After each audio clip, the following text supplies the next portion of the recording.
What's up, everybody, and welcome to the Weekenders. This is the show where we talk about the most exciting football games of the weekend. I'm Max. I'm being joined by Lexi and Bobby today, and we're going to talk about some exciting changes in the college football playoff rankings due to a wild weekend in football. We'll talk NFL, of course, and there's just so much going on as we ramp up towards the final week of the college football season, and then you have conference championships and all that fun stuff. So things are getting pretty real in the college football ranks and a little interesting in the NFL as well. So let's start off with reacting to the college football playoff rankings, which came out. And I don't think we saw any major surprises, but the one thing that did shake up the rankings this week was, of course, the Pac-12 not being able to, how do I put this? This is why the Pac-12 can't have anything nice because of what we saw last weekend with Oregon losing to Washington, who's a good team, but obviously was very unexpected, especially happening at Oregon. And then, of course, UCLA losing at home to Arizona. So two big upsets led to some shakeup in the rankings. But Alexi, I'll let you chime in first. What kind of stands out to you about this week's version of the college football playoff rankings? I think it's just going to keep riding out this way until someone loses or until Michigan and Ohio State play each other. I will say, outside of that, I think LSU at 6 is an absolute just monstrosity. That shouldn't even be legal to have them that high. But, outside of those top 4, I mean, they're going to do whatever they can to prop up the SEC. But, Michigan hasn't proved to be any better than Ohio State or Georgia yet. So I think everything is just how it should be. They are better than TCU, in my opinion. So until TCU loses or Michigan loses, I think that should stay the same. Yeah, I think they have the top 4 right. I think they have that pretty spot on. Obviously, as you get down, the 2-loss LSU team, not a great performance on the road to a KJ Jefferson-less Arkansas team. That was a little odd. And then obviously them rating Alabama as high as they do is also a little odd, but ultimately those things don't matter. I think we're on a march for, the winner of the SEC, if it's Georgia, the winner of the Big Ten, if, Ohio State or Michigan, and then TCU's in if they win out. And I think that's what it kind of boils down to. Not a lot of surprises, but, I think any frustration comes from the discourse, the way it's covered, the way it's being debated. I think TCU is getting disrespected, but ultimately those opinions don't matter, and they're just here to get clicks on a certain network's social media channel and a lot of replies and all that. And ultimately, it doesn't matter because at the end of the day, I think, for example, I think TCU is fine, and I think Michigan and the winner of Michigan Ohio State is fine. So that's what it boils down to. Yeah, I mean, I think the top 4, no one really expected that to change. We talked about TCU sort of being on, this was their moment. This was their Clemson moment. It's like the do or die. Okay, you're in the top 4 now. You have a game at Texas. If you win, everyone shuts up about TCU being at 4. If you lose, then you get the Clemson treatment. You're relegated to whatever spot, and now we move on to whoever the next team is, probably Tennessee being in that spot. I tend to agree, LSU at 6, Alabama at 8, that's probably where I have a little bit of disagreement, but overall, things shifted as expected again based on what we saw in the Pac-12. Interestingly, because we're not talking about the game in detail, but I will say that we have Oklahoma State now ranked, and that's interesting going into Bedlam this week, where now no one would have expected at the beginning of the season Oklahoma State to be ranked at this point and not Oklahoma, but there we go. How does that feel? It doesn't happen often. The last time this happened was in 2009. Sam Bradford got hurt early, and Landry Jones had to come in, save the season. It didn't really work that well, but in Bedlam, OU registered a shutout. So shutout like a top 10 ranked Oklahoma State team in Norman. So hopefully history replays itself. I'm not confident, though. This team is frustrating, and if you want to listen to it, which most of y'all probably don't care, you can find it on the Schooner Pod. There's plenty of stuff about that, but yeah, overall OU is completely irrelevant in the national discussion, sadly.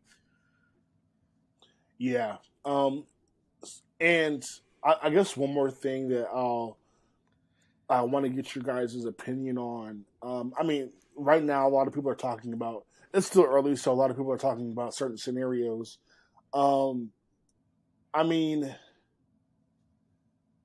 is there a world where, like, I mean, for me, I think if TCU, Michigan, or Ohio State, like, loses at any point, you know, I feel like Tennessee, if they went out, should get their spot in the top four. A lot of people would say maybe a USC team that wins out should jump Tennessee, or maybe even LSU if they happen to beat Georgia. In the world where Ohio State, Michigan, or TCU does lose a game, which one of those three teams do you feel like would deserve that to replace, you know, a spot, you know, for whoever the loser is, if assuming that they win out? Well, sorry if that was like confusing. Who does TCU does TCU have left? So TCU has Baylor this weekend, Iowa State at home, and then they'll rematch somebody in the Big 12 championship. We don't know. It could be Texas, could be whoever. Yeah, I mean, if a Michigan team only has a loss to Ohio State, or Ohio State only has a loss to Michigan, but then TCU loses out to one of those teams next, I mean, I would say the only difference would be just like the loss, or, you know, if they lost in the Big 12 Conference championship. But I think that a loss against Michigan or Ohio State is far better of a loss than what TCU would be capable of if they did lose one on the rest of the way out, if that makes sense. You know what I mean? So let me present it this way. Let's say, like, because again, like Ohio State, Michigan, TCU, right? Like, let's just say one of Ohio State or Michigan, you know, one of them beats the other. I guess what I'm asking is, does Tennessee deserve that spot, or would it be LSU or USC? And again, this is the scenario that USC wins the rest of their games, which means they beat UCLA, Notre Dame, and win the Pac-12. LSU wins the rest of their games, meaning they would win the SEC championship over Georgia, and then Tennessee would win the rest of their games. They're not going to be a conference champion, but, you know, they still have all those good wins, with the only loss being to Georgia. Like, which one of those three teams, Tennessee, LSU, or USC, do you feel like should take the spot of a Ohio State, Michigan, or TCU if they lose? Okay, I got you now. Yeah, right. I see what you mean. I see what you mean. So I would think, you know, out of those, it would be USC. You know what I'm saying? Because that, to winning out and what they've done, LSU's already lost, you know, dropped those two games, and you know, I just don't think that they are. I think the way they're ranked right now is just to help, you know, whatever else in the SEC tournament. But if USC wins out and wins the Pac-12, you know, those are going to be impressive wins, especially out of UCLA this weekend and so forth. So I'd say USC to get that last spot. Not sure how that'd be how it play out, but that's my opinion. As much as I hate to say it, I don't think there is any keeping out. I don't think there's any way you can keep out a 2-loss SEC champion, even with the losses. LSU at that point would have gone through a really, really tough schedule, would have beaten Georgia, essentially at the Georgia not dome anymore. It's Mercedes-Benz. Mercedes you know what I mean? Stadium. Yeah. Yeah, Mercedes-Benz Stadium. They would have beaten Tennessee. Or no, they wouldn't have beaten Tennessee at all. Never mind. But they would have beaten Alabama. So I think you can't keep out the SEC champion, unfortunately. And I think it would become a really, really intriguing conversation then, essentially, I think you put Georgia in, depending on how the loss is. And I think you consider that one-loss Tennessee team. I think it comes down to the amount of hypotheticals are unreal, but I do not think it is outside of reality that we get 3 SEC teams in. And frankly, I just looking at it, I think a one-loss Georgia team where their only loss was to that really hot LSU team in the SEC championship, and then that one-loss Tennessee team whose only loss was in Athens, theoretically, I think both of those are more appealing resumes than a one-loss Michigan just because of the rest of the body of work.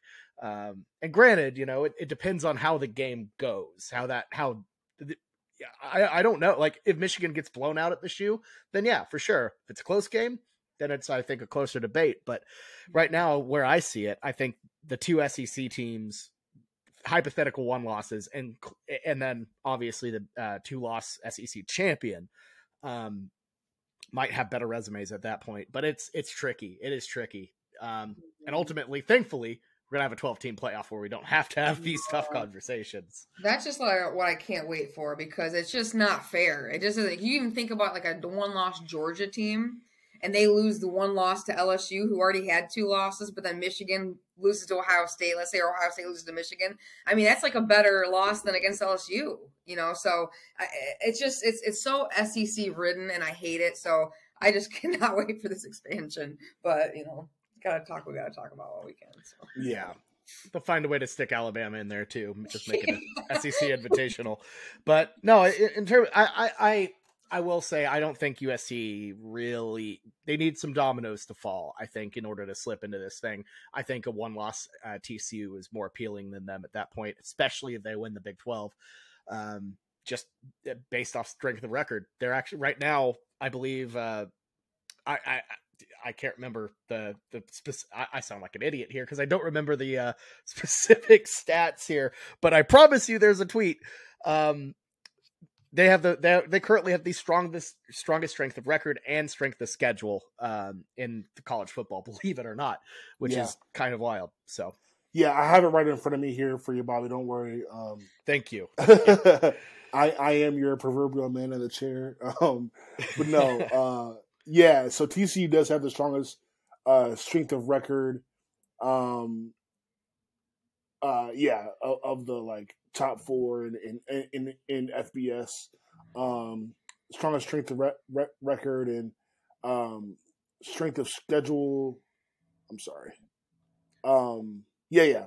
Strongest strength of record, and then their chance of making the playoff.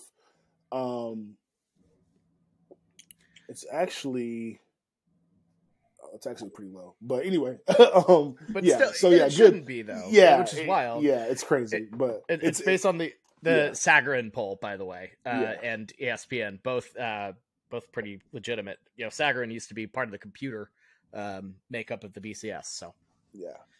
All right. Well, cool. Well, yeah, definitely lots to. I mean, we could talk about this all day, but definitely, interesting to see what'll happen. And obviously, another week of football will make things a lot clearer. But we'll move on to we're about to talk a lot of Pac-12 today, so buckle up, listeners. First game we're going to discuss is USC and UCLA. That is at the Rose Bowl, but I can almost guarantee up to my last dollar that will be a USC home game, like based on the crowd. But anyway, tough game. These two teams probably expected this to be higher stakes, but unfortunately, like we mentioned before, UCLA did fall to Arizona, unfortunately. Very tough loss for them. They were headed in the right direction. They had they had a pretty good resume. But I guess we can start there. I mean, how will UCLA respond to a loss like that coming into this game? Whew. Yeah, Lexi, you go ahead. You got this. Yeah. So I mean, obviously, you know, their chances of this playoffs are pretty much gone at this point. But you know, they still have the option of doing, you know, the Rose Bowl if they do continue out and win out, don't they? Right? That's correct. So. Yep. You know, they still have something to fight for, you know, and what better not, you know, to spoil USC, you know, they're one of their rivals. So I just think that they're going to come out strong, and they're going to come out kind of pissed off, and you know, even though it might be a home crowd, I just feel like Cali fans are just so whatever, you know, that but I don't know. I think that they're going to come out strong and take down USC. I mean, I'd be pissed off too, and that's just what they're going to make work with it. Yeah, no, I think they come out strong to this one, and I think there is an argument to be made that maybe there's a little bit of a look ahead against Arizona. You know, the Wildcats had a pretty solid comeback. It wasn't like UCLA was just like straight up beaten throughout. They just kind of looked flat. They looked bad. And look, I know USC is, you know, they're the thing. They're the hot topic. They're number one in LA. I agree with that. But UCLA is coming out for this one. They have 16,700 student tickets sold, the largest student section in UCLA history for this one. And technically it's a sellout, even though some of the seats are going to be tarped. So counting the tarps, not a seat in the house. So that's pretty big. But naturally, this rivalry always goes back and forth. And in any rivalry game, you never really know what's going to happen. But I'll tell you this. I think UCLA gives them their best shot. Yeah, absolutely. And I think, like, you know, even Vegas knows that, right? I mean, USC is favored by 1.5. Pretty much a pick 'em. Like, you know, definitely going to be a tough game. And let's be honest about USC for 1 second. Like, they've played a lot of opponents close. That, like, obviously a team that you think of as a top 10 team would probably dominate. Now, let's add the context that, you know, this is still a little bit remnants of a USC team that last year was 4-8, which makes what Lincoln Riley and that team with Caleb Williams and everything is so is so special. It's why, you know, Caleb Williams is in the Heisman conversation. I get it. I understand. But, you know, they have looked vulnerable pretty much all year. You know, and so this is not a spot where, you know, this is not going to be an easy game for either team. I mean, that's just what it is. So, like Bobby, you kind of mentioned, like, USC is the flavor of the week, but, like, by no means is anybody necessarily expecting them to just, like, you know, take care of business huge. This is probably the worst case scenario for the Trojans, because you're now playing against a pissed off UCLA team that 100% wants to spoil your season because, you know, they let themselves down in a big way last week. So this is I would be nervous if I was a USC fan. Travis Dye, the star running back for them, obviously goes down. Obviously, Caleb Williams is amazing, but having a good running back, as Lexi, you know, like, that's invaluable to a team. Ex-Michigan man, Charbonnet. Yeah. What's his injury how's that gonna affect USC? I mean, that's what I'm saying. It's going to be a huge effect because now you don't have a running game to match UCLA's with Charbonnet. So it's just, I think losing him is a huge thing because not even that. Yeah, Caleb Williams is good, but UCLA is a pretty good pass rush. So that's going to be tested. And now you don't have that backup running game, which, you know, as a Michigan fan, I can attest, is everything, especially in conference play, especially in those fights in the trenches against rivals. You need a running game. So, you know, take it from me that losing that is not going to be good for USC. And I think we're going to see that on the other side of the ball. Yeah, no, without a doubt, losing Travis Dye is massive. Because it makes USC more one-dimensional than they already were, which is which is saying something. Because look, I think there's an argument that Caleb Williams might be the most valuable player in college football. What he has done for this team is unreal.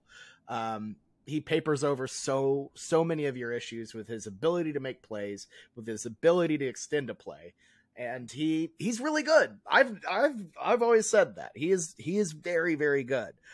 But the more and more you chip away at what that USC team is, the more and more you take away guys like, Jordan Addison, even though he's back, was a little bit limited against Colorado, but they didn't really need him anyways. And now taking away Dye, it hurts. So I think this is going to be a real struggle on USC in that offense, losing a dynamic playmaker like that. So I don't know. The weight on Caleb Williams' shoulders just got quite a bit heavier. 100%. Let's take that a step further, because now you have the pressure on obviously Caleb Williams, and the quarterback on the other side as well, Dorian Thompson-Robinson of UCLA, but also the coaches. So in this situation, with all things considered, both teams facing adversity in this situation, who do you guys trust more in the situation, Lincoln Riley or Chip Kelly? This is tricky because, you know what, I'm going to say it. I'd take Chip Kelly. I think Chip is, obviously a seasoned veteran coach, so is Lincoln at this point. But even though this is the first time USC and UCLA have met up, this is the third time Chip Kelly's coaching against Lincoln Riley as a head coach. And, frankly, the issue isn't really quite Lincoln. It's the defense. Even though, Speed D and what Alex Grinch has put together there is really good, it has been an absolute liability in terms of scoring defense. They're just, numbers have been put up on them. 35 against Cal, 37 against Arizona, 42 against Utah.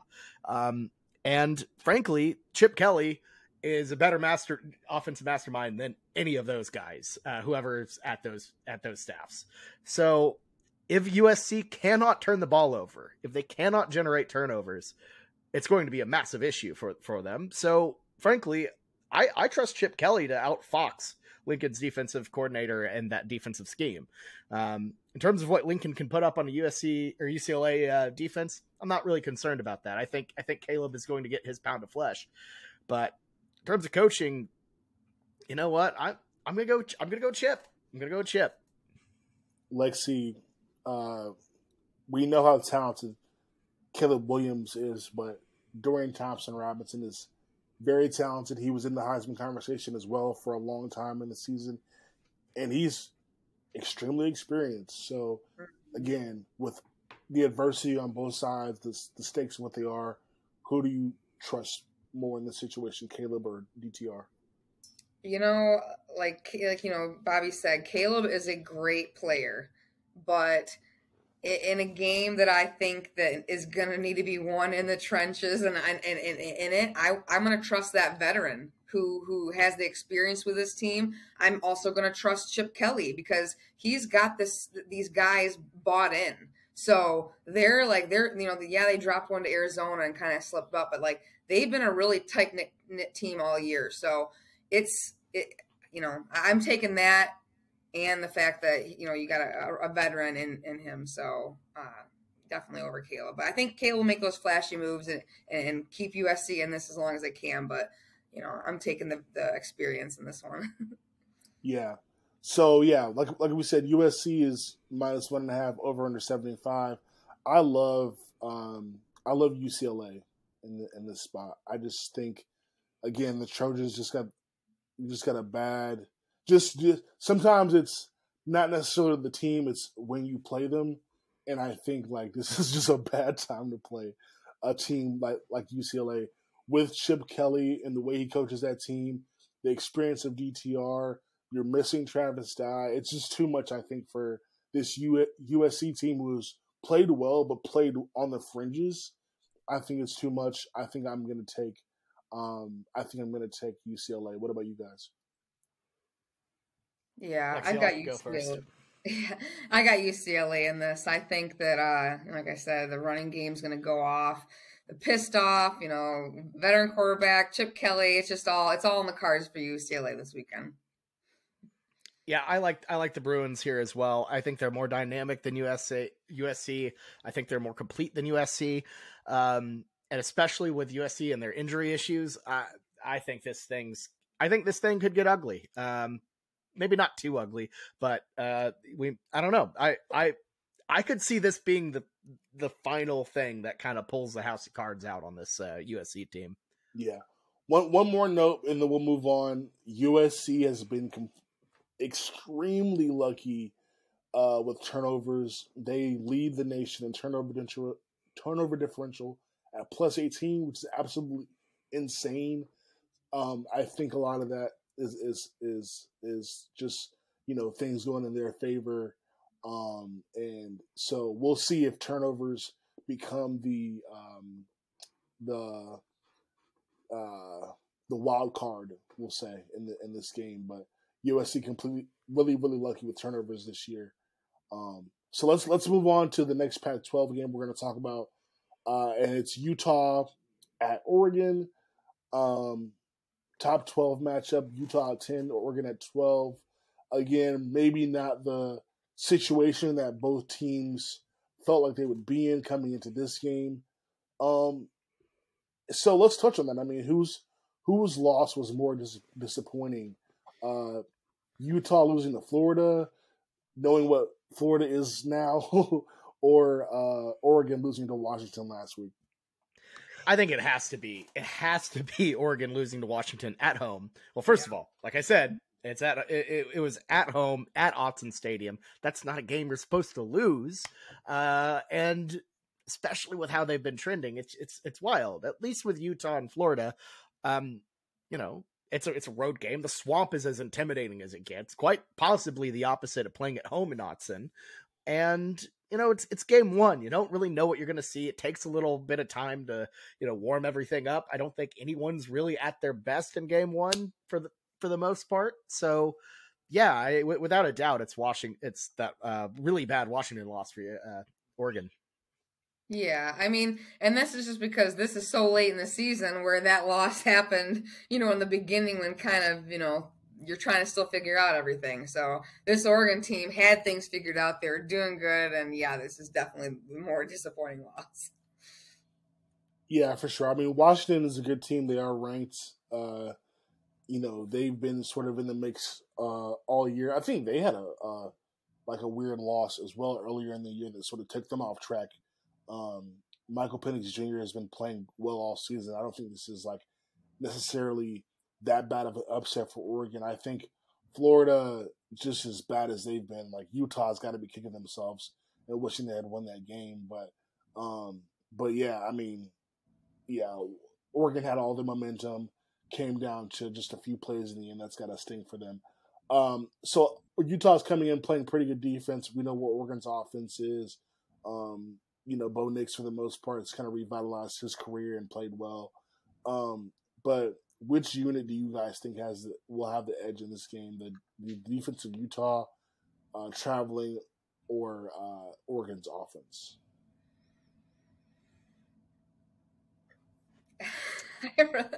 It's tricky. Yeah, I don't really even know what to pick here, so I'm just gonna eeny, meeny, miny, moe it, because I think both are kind of been good when they need to, but not been so good when they also need to. So I think just the home team here.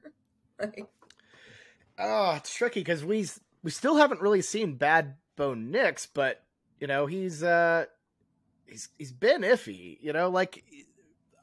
Okay, offensively it's a very weird choice to bring out your backup on 4th and 1, which happened with Oregon, lost them the game. But at the same time, it felt kind of fluky. I feel like Washington is a solid offense. Penix Jr. has been good ever since that weird little blip in the middle of the season where they lost to, which we know now to be a very good UCLA team. And then Arizona State, which is that's a bad loss.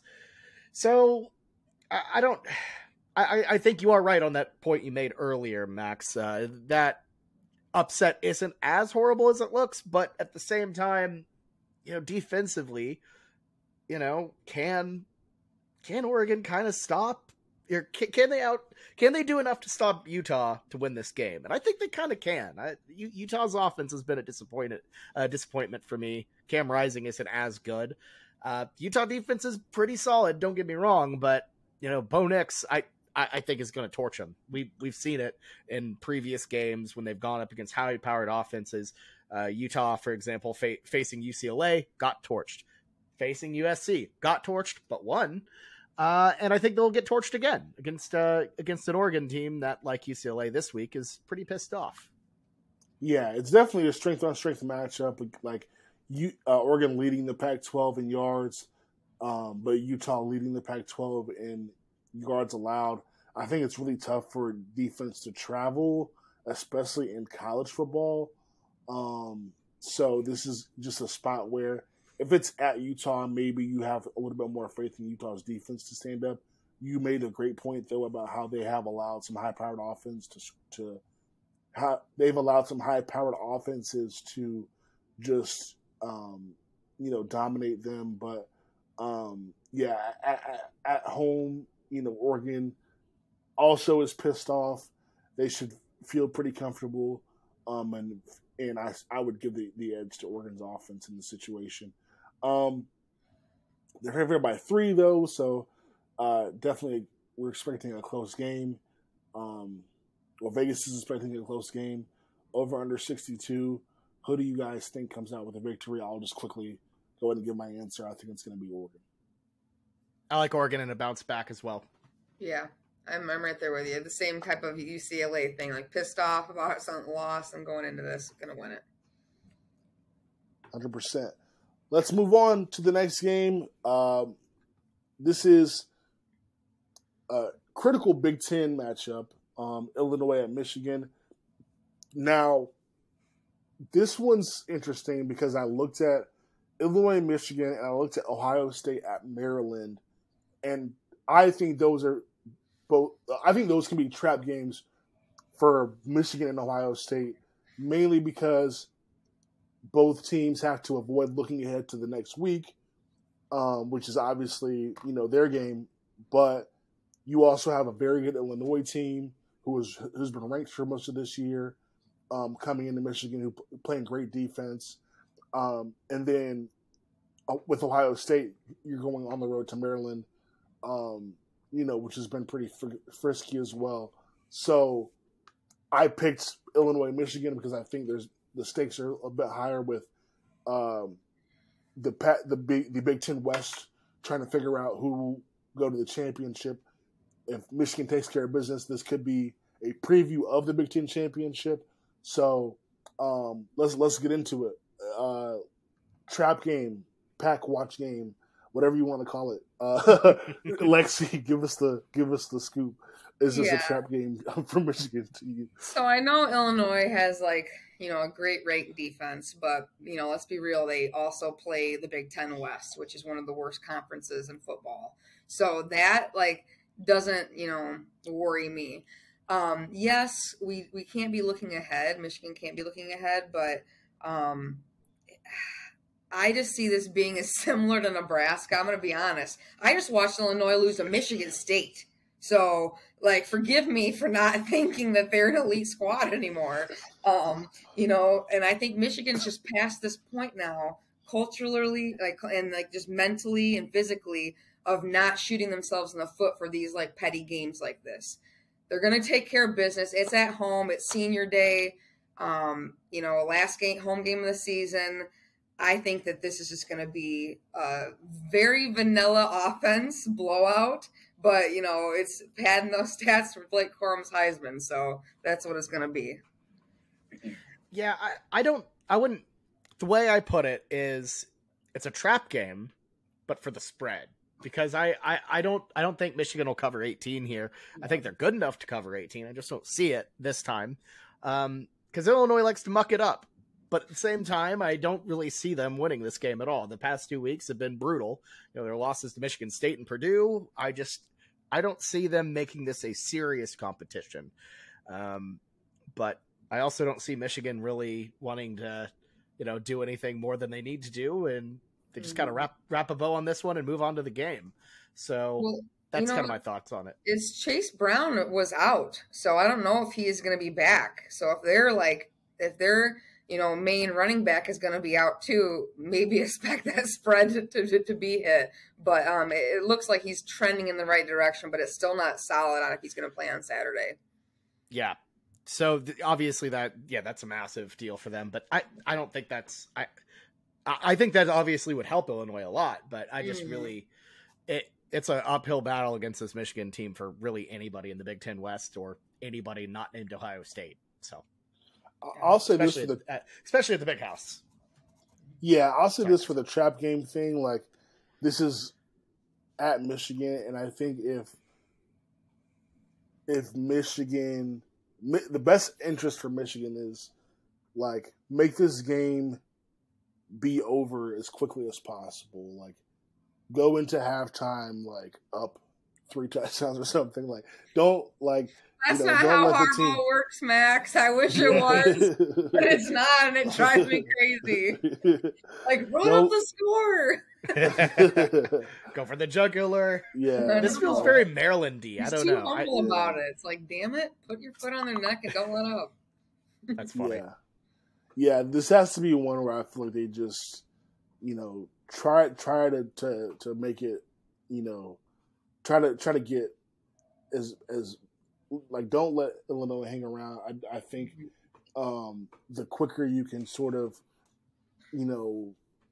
take care of your opponent and, hold the game to a reasonable margin and move on, I think the better it'll be, because you don't want anything close to a close game. I don't think for a lot of reasons. Now, in terms of the Big Ten West, I think that's up in the air. Does it really matter that much? Probably not necessarily for the Big Ten championship, but right now, Illinois has a sliver of a chance at 12%. Purdue's at a 50% chance to win the division. So it's still up in the air, but Lexi, who do you think ends up winning the Big Ten West?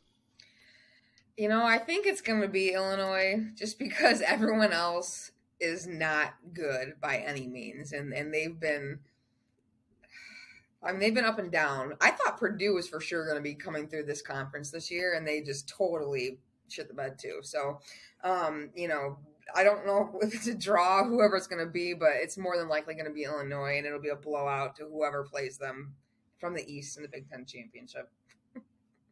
Yeah, man, this is a mess. I don't really know. Because Purdue started off a little shaky, but, kind of was pretty good in the middle. And then, look, I don't trust a team that gave up 24 points to Iowa. That's all I'm going to say. So I don't really know. I guess by proxy, Illinois. There are 4-3 teams tied for the lead. It's a total mess. So yeah, well, I was gonna say don't rule out Iowa either. Iowa has even better odds than Illinois as well. They're at 26.5%. So Iowa could definitely get there. I mean, Illinois, Illinois, Iowa, Purdue, and Minnesota are all tied at 4-3 in the conference. Minnesota as well. Their path is not that bad. They'd have to beat.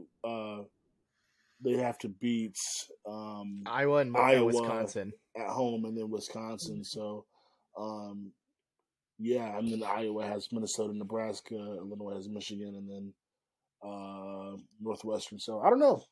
This looks like it'll certainly be a race to the finish in that division. More like a slow crawl, but yes. Yeah. So yeah, obviously this is two good defenses. Michigan and Illinois are first and second in points allowed and yards allowed respectively in the FBS. We'll see how the running back situation affects this game, especially, if Chase Brown is, out of the game. That's going to be a big loss for Illinois, obviously. But I don't think any of us are predicting that Illinois will win this game. I think Michigan takes care of business here. Me too. And if they don't in the first half, they're damn sure in the second half. So yeah. Yeah, it'll be interesting to see for sure. I think what I'll be paying attention to is like the way this game goes, because I think this is one where like if Michigan and again like with the context of looking at Michigan and Ohio State this weekend, I think like both teams need to win with style points in order to help their case for whoever loses next week. So there's like a lot of, factors, in both of their games this week too. But should be interesting. Should be an interesting game for sure. All right, well, that is college football this week. We'll keep our eye on a lot of stuff hanging in the balance in that realm. We're going to move on to the NFL and talk about a couple games here. We got Cowboys at Vikings. Vikings won a thriller against Buffalo. The Cowboys lost in dramatic fashion against the Packers, as the Cowboys tend to do. They will go to Minnesota for the Sunday 4:25 game. Cowboys favored by 1.5 over this Vikings team who has been hot this year. Cowboys are getting to the quarterback. Number one in sacks. Kirk Cousins has had pretty good success against Dallas in his career. But my first question, looking at the Cowboys this year, we saw the mistakes sort of at the end of the game that led to Cowboys losing against Green Bay. Like, I don't know. I feel like Dak is mid, and I don't think we ever talked about Dak specifically on this show. I actually think Dak and Kirk Cousins are not too far from each other on the quarterback ladder. To be completely honest, like that's fair. How do you? Yeah, tell me how you guys feel about that. Yeah, I think that Kirk is not that good either. I just think that he's got some incredible talent right now, and they're playing out of their minds. So it's kind of just like they're on this roll and nothing's going to stop him. But if you kind of pull apart and peel back the layers, they're almost the same quarterback, just with what they're working with right now. Yeah, Kirk, like, for me, just feels like a guy who just has, pardon my language, but a horseshoe up his ass. He just finds a way to make things happen. And it's, I don't know. He just has this energy, and is he good? Probably, maybe not in the standard way, but he finds a way. And, you keep thinking, like, when's it going to stop? When's it going to stop? And him and the Bills looked pretty dead last week, or him against the Bills looked pretty dead last week. And then look, you see what happens there. So, once again, I guess we keep getting wrong. So it's a matter of good versus luck. I'm not sure where he lands on that, but he's certainly doing the whole quarterbacking thing better than Dak Prescott is, who, that's a lot of money for Dak Prescott. Yeah, I think in a lot of ways, what I'll say the Vikings is really cool about what they did though with Kirk Cousins, and I think this became very obvious under Mike Zimmer. I think with the talent that they've acquired, first of all, good on them for getting the talent right, like drafting Justin Jefferson, developing Adam Thielen, Dalvin Cook. They've gotten good at getting really good talent, but also having the awareness to let go of Mike Zimmer and bring in an offensive coach has done wonders for that team. So, not every team is really good at having that sort of awareness, but it's working out for them. and good on the Vikings. But Absolutely. On that note, like their ceiling, they're 8-1. They're great in an NFC conference that is not great at all. Like, what's the possibilities for them? I mean, this year, considering like what the NFC looks like, I'm not gonna say like Super Bowl, but I don't know. I'm just saying, you watch how the rest of the league is playing right now. Why wouldn't the Vikings go and take it all? I mean, like they're just showing up everybody, and this is like it's insane, you know. And then here's my team tied for second, or second in the NFC. So hey, what's up? But screw the Packers and the Bears, suck it.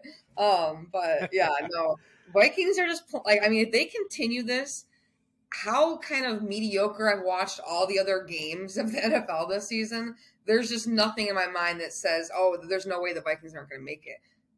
They can damn well run their way right to the championship right now. So I think that it's very possible. I think that you can't rule that out whatsoever. I don't care if it's Minnesota and their curse or whatever. They're playing really well right now. Yeah, 100%. I think the ceiling is the Super Bowl. Why not them at this point? They have a team of destiny kind of vibe going for me. And, look, after everything we've seen so far, why keep doubting them? I think they can make that run. Obviously it's a long way before we get there, but at the same time, look, nobody's stopped them yet really. So we'll see how it goes. But I think they can go very far.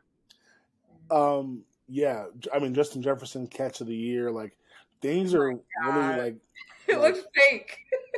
Yeah, like just a crazy season for them, and the way the investment they put in the team to build around it is impressive. What about the Cowboys ceiling? Like, I think, I mean, the Cowboys are playing phenomenal defense. I think the Vikings ceiling might be a little bit higher. Because they're going to be able to have a home playoff game, which if you're Kirk Cousins, like that's the best case scenario. Your playoff games being 1:00 in Minnesota, but Dallas, unless the Eagles drop off the face of the earth, they're going to have to go play on the road in the playoffs. So for me, I think Minnesota's ceiling is a little bit higher. But same question about Dallas. Like, what do you think their ceiling is for the season? I mean, I think it's making the playoffs and maybe getting a win. The division has been, I trashed it in preseason. I've been totally wrong. Currently, I believe the entire division is in the playoff picture as we speak right now. So, it's tricky, but look, I think they can win a game, maybe, but that would be a little bold. I think going on the road would be tricky for them, but that's it for me. I don't think they are poised to really make a big run at all. Mm-hmm. Yeah, I'd say that they'd get very lucky to even win a playoff game, and I don't want to see that. So hopefully it doesn't happen. But they're not serious enough. Like when times are like crunch times, and these like 3 games they've lost, 4 games, whatever. It's just disappointing losses. So. Yeah, they'll be lucky to get to the playoffs and come out with a win. All right, well, it should be a really good game. I'm taking the Vikings. I don't know how the Cowboys are favored, but I like Minnesota. How are they favored? That's why. What does Vegas know? I mean, it's 1.5. It's basically a pick 'em, but I mean, I still don't understand it. I'll say this, like. Excuse me. Minnesota is coming off like an emotional win, like beating the Bills the way they did. Like that, sometimes teams have a letdown moment a week later, but I think the Vikings deserve to be favored. But it is close. But I think the Vikings are going to win. Yeah, I'm the Vikings too. I like Minnesota here as well. The Cowboys have that kind of vibe where their odds are always inflated because of the brand and et cetera, the Texas A&M sort of deal. And now I think about it in a weird way, Dak Prescott kind of is the Jimbo Fisher of NFL quarterbacks. Anyways, both peaked around 2014. But I'm just saying. So anyways, yeah, no, but I like Minnesota here at home, get the job done and, beat a Dallas team that I think is very okay. Yeah, I'm pretty sure Dak Prescott was drafted in 2016. So that's wild. He led Mississippi State was pretty good in 2014, though. That was good. That's funny. All right. But yes, you're right. Yeah, let's move on to our next NFL game, and that is Chiefs and Chargers. Chargers played a tough game against the Niners, lost 5-4, not necessarily. The AFC West as a whole has been like really mid. I mean, we thought the AFC West was going to be a gauntlet. AFC West is very, very much mid. The Chiefs, obviously, the cream of the crop, though. They're playing good football. But, Brandon Staley, a lot of people are questioning if he's on the hot seat. If Brandon Staley were to get fired in the offseason,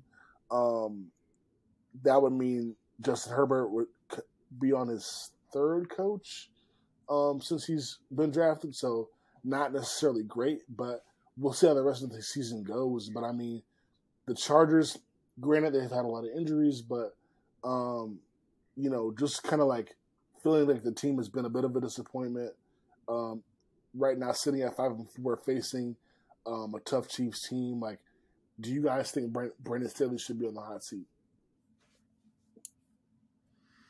Yeah, I wouldn't say just yet. I think the injuries have obviously been bad, and they're at a place where they can turn it around. Now, if this thing gets really, really bad, then yeah, definitely. The NFL is a tough place to keep a job in. But right now, I think it's easy to blame it on injuries and hope for a turnaround. Yeah, I feel the same because you want to be able to see what they can do and what can happen with this fully healthy roster. So I just feel like it's going to be this coaching or carousel or whatever. I just say stick with them and run with it at this point. Yeah, I think there were moments last year where Brandon Staley definitely cost them games with mismanaged calls, some of the fourth down calls. Just bad situations. I remember him screwing up the Raiders game last year when they could have both, I think, gone to the playoffs or whatever. If I forgot what the situation, it was just really bad. So there was multiple situations where I was like, okay, Brandon Staley's got to fix his decision making and get better at that because it was bad last year. This year, I think the team just has been through a few things. I think Staley is still struggling a bit, but on the hot seat, I think maybe we'll see. That's the great thing, sort of, about having a young quarterback that is like Justin Herbert. I don't think you necessarily have to make rash decisions about who you hire unless you see regression from that position.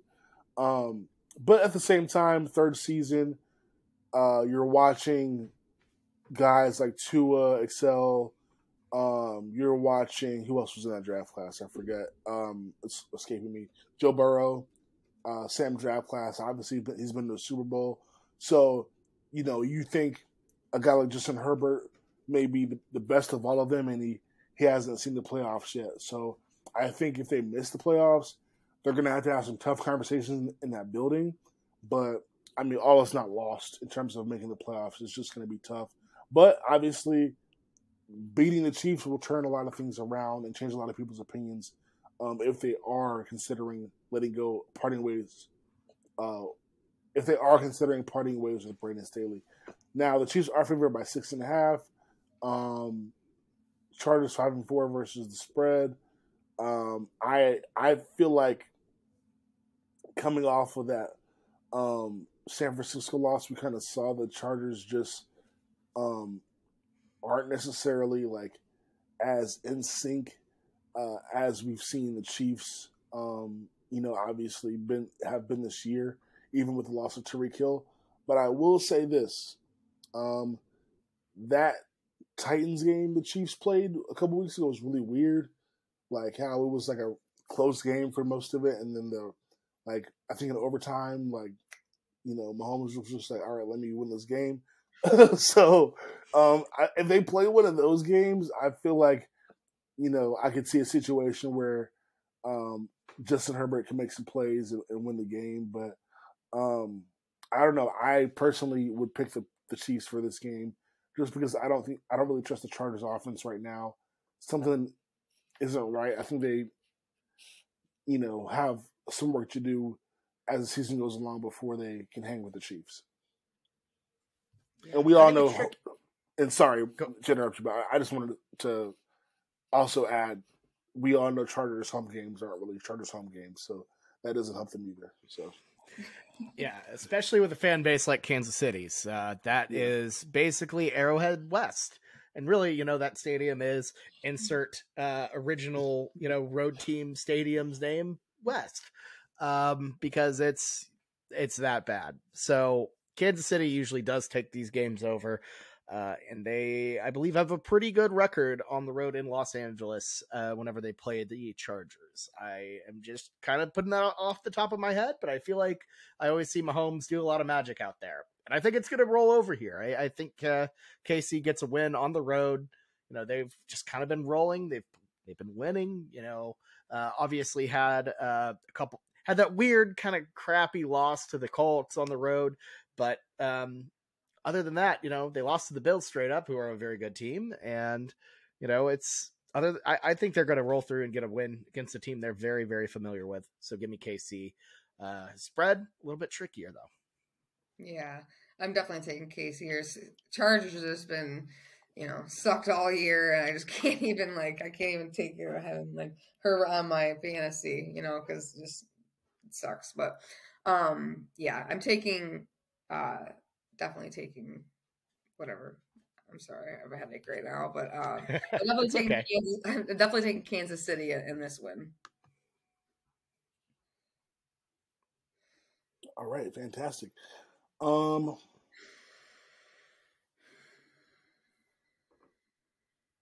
Perfect. Well, let's move on to Lock of the Week. Lock of the Week last week was not kind to Bobby and I, but Lexi got another win. I feel like I'm coming back. I was 1-4. Lexi's on a roll, man.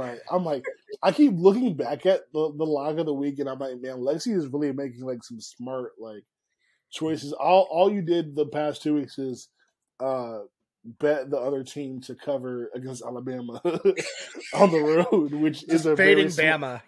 It's a smart bet. Okay, so last week, the Alabama Ole Miss spread was 11.5.